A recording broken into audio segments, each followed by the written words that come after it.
Civils లో Sai Chaitanya 68వ rank సాధించడం పట్ల అతని పేరెంట్స్ జాదవ్ గోవిందరావు, జాదవ్ కవిత సంతోషం వ్యక్తం చేశారు. తమ కొడుకు పడిన కష్టానికి ప్రతిఫలం లభించిందన్నారు.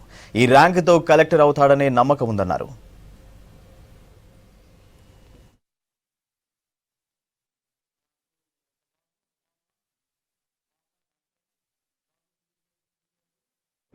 గత సంవత్సరము ఫారెస్ట్ సర్వీస్ వచ్చి ఆంధ్రప్రదేశ్ క్యాడర్ అలాట్మెంట్ చేసినారు.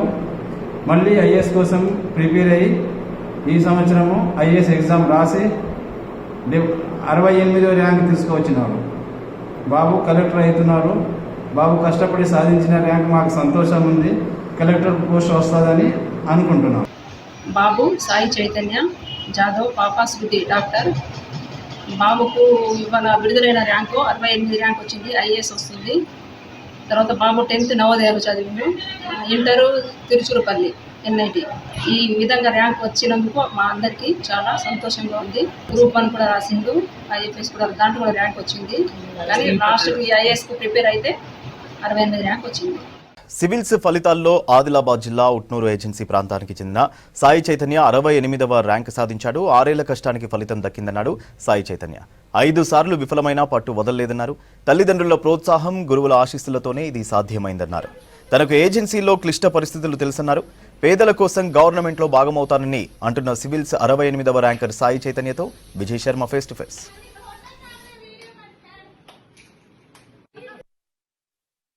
సివిల్ సర్వీస్ ఫలితాల్లో తెలుగువారు సత్తా చాటారు. ముఖ్యంగా తెలంగాణ వారు కూడా సత్తా చాటడం జరిగింది. సో ప్రస్తుతం మనతో మాట్లాడేందుకు సాయి చైతన్య ఉన్నారు. First of all congratulations. ఎంత ర్యాంక్ వచ్చింది? ఈ విజయాన్ని ఎలా చూస్తారు? నాకు ఇయర్ 68 వచ్చిందండి. All India rank 68th rank వచ్చింది. ఈ విజయాన్ని అనేది నేను చాలా ఆనందంగా భావిస్తున్నాను. ఫస్ట్ అయితే it is due to the blessings of my parents అనుకుంటానండి, విషెస్ ఆఫ్ మై ఫ్రెండ్స్ అనుకుంటానండి. ఇంకా ఏదైతే ఎకో సిస్టమ్ ప్రొవైడ్ చేశారో వీళ్ళందరూ, నా ఫ్రెండ్స్ కానీ పేరెంట్స్ కానీ, the God which I use to believe, వాళ్ళందరూ క్యుములేటివ్గా నాకు ఆ విషెస్తో నాకు ఈ ర్యాంక్ వచ్చిందని నేను భావిస్తున్నాను. చాలా ఆనందంగా ఉండేది. సో ఎన్నో అటెంప్ట్, ఎట్లా ప్రిపరేషన్ జరిగింది, ఏ రకంగా ప్రిపేర్ అయ్యారు? ఇది నాది 6వ అటెంప్ట్ అండి యాక్చువల్లీ. సో నేను ఫస్ట్ అటెంప్ట్లో ప్రిలిమ్స్ పోయింది నాది, సెకండ్ అటెంప్ట్లో మెయిన్స్ పోయింది, థర్డ్ అటెంప్ట్లో ఇంటర్వ్యూ పోయింది, ఫోర్త్ అటెంప్ట్లో మళ్ళీ ఇంటర్వ్యూ పోయింది, ఫిఫ్త్ అటెంప్ట్లో మళ్ళీ మెయిన్స్ పోయింది. కానీ 5th అటెంప్ట్లో నాకు ఇండియన్ ఫారెస్ట్ సర్వీస్ వచ్చిందండి. 6th అటెంప్ట్లో ఇప్పుడు మొత్తానికైతే ఇయర్ 68 వచ్చింది. అంటే నార్మల్లీ అందరూ ఐఏఎస్ అవుదానని అనుకుంటాను, కానీ సివిల్ సర్వీస్లో లాస్ట్లో ఐఏఎస్ అయితే వచ్చింది ప్రస్తుతానికి అయితే. సో ఫ్యామిలీ బ్యాక్గ్రౌండ్ ఏంది? ఆదిలాబాద్ అంటున్నారు. సో పేరెంట్స్ ఏం చేసేవారు? మీ చిన్నతనం అంతా ఎట్లా గడిచేది? మీరు ఒక్కరేనా, ఇంకా ఫ్యామిలీలో సిస్టర్స్, బ్రదర్స్ ఎవరైనా ఉన్నారు? పల్సిబి తాండా అండి మాది. అది మహారాష్ట్ర బార్డర్ దగ్గర ఉంటుందండి. ఒక ఆల్మోస్ట్ 20 kilometers టువర్డ్స్ బార్డర్ అన్నట్టు. ప్రస్తుతానికి ఉండేది ఉట్నూరు మండలం అండి. మా డాడీ ఏమో పోలీస్ కానిస్టేబుల్, మా మదర్ ఏమో గవర్నమెంట్ టీచర్ అండి, ప్రైమరీ గవర్నమెంట్ టీచర్.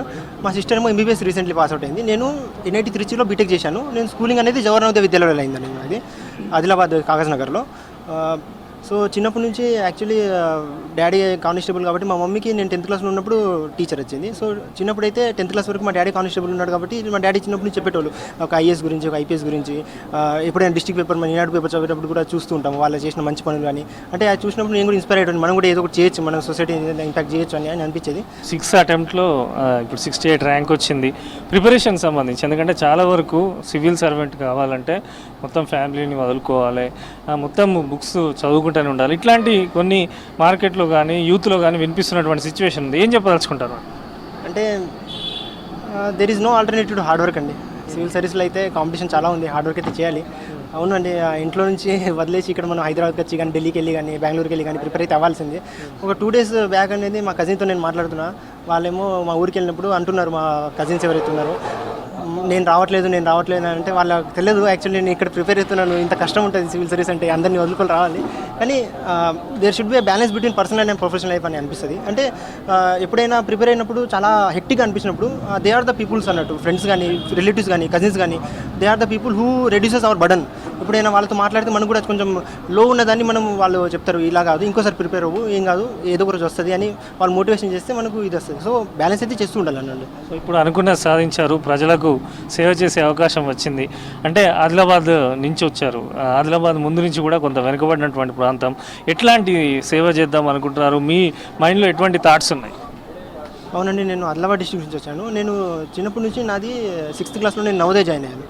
అయితే నవోదయ జాయిన్ అయినప్పుడు మా ఫాదర్ అండి కానిస్టేబుల్. నాతో పాటు మా ఫ్రెండ్స్ ఎవరైతే ఉన్నారో చాలామంది వాళ్ళకు ఫాదర్ ఏమో ఫార్మర్స్ కానీ లేకుంటే డైలీ వేజ్ లేబరర్స్ కానీ అట్లా ఉండేది. అంటే ఇప్పుడు ప్రస్తుతానికైతే పోలీస్ కానిస్టేబుల్ అనేది చాలా చిన్న జాబ్, కానీ వాళ్ళ మధ్యలో పోలీస్ కానిస్టేబుల్ అంటే చాలా పెద్ద జాబ్ అన్నట్టు. సో వాళ్ళని చూసి వాళ్ళ ప్రాబ్లమ్స్ చూసి వాళ్ళ పేరెంట్స్ ప్రాబ్లమ్స్ చూసి నాకు చిన్నప్పటి నుంచి అనిపించేది, అంటే సొసైటీ అనేది ఇలా ఉంటుంది, చాలా పూర్ బ్యాక్గ్రౌండ్ నుంచి కూడా వచ్చి ఇక్కడ నవోదయాలు చదువుతున్నారు, వాళ్ళు కూడా హై అచీవ్ చేద్దామని అనుకుంటున్నారు.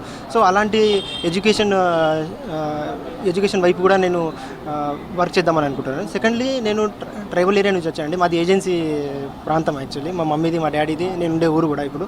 సో అక్కడ ఏదైతే నేను ప్రాబ్లమ్స్ చూశాను ఏజెన్సీ ఏరియాలో, లంబాడీస్ కానీ గోండ్స్ కానీ వేరే తోటీస్ కానీ వీలైతే ట్రైబ్స్ ఉన్నారో వాళ్ళ ప్రాబ్లమ్స్ నేను దగ్గరికి వెళ్ళి చూశాను. ఎందుకంటే మా తండ కూడా అక్కడే ఉండేది, మమ్మీ వాళ్ళ తండ కూడా అక్కడే ఉండేది. సో అక్కడ కూడా అన్ని ట్రైబల్స్ వచ్చేటోళ్ళు. వాళ్ళ ప్రాబ్లమ్ చూసి నేను కూడా ఏదో ఒక రోజు నాకు అవకాశం వస్తే నేను ట్రైబల్ డెవలప్మెంట్ మీద ఫోకస్ చేద్దామని అనుకుంటున్నాను.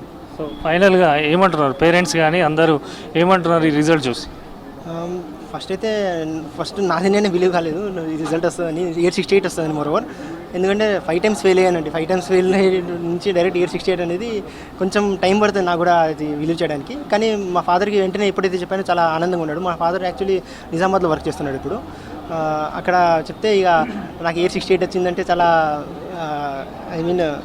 ఆనందపడి, అంటే అందరూ ఎవరైతే ఉన్నారో చుట్టుపక్కల అందరూ ఐఏఎస్ నాన్న అని అంటున్నారు. అయితే చాలా ఆనందంగా ఉంది. అంటే మా ఫాదర్ ఎఫర్ట్ కూడా చాలా ఉంది ఇక్కడ, మా ఫాదర్ మదర్ కానీ. సో అది మొత్తంగా కూడా సివిల్స్లో ర్యాంక్ సాధించడం సంతోషంగా ఉంది అని చెప్పి, ఈ ర్యాంక్ రావడం తన హార్డ్ వర్క్, తన పేరెంట్స్ కష్టం వల్లనే ఈ ర్యాంక్ సాధించా అని చెప్పి కూడా సాయి చైతన్య చెప్తున్నారు. కెమెరా పర్సన్ పురుషోత్తంతో విజయ్, V6 న్యూస్, హైదరాబాద్.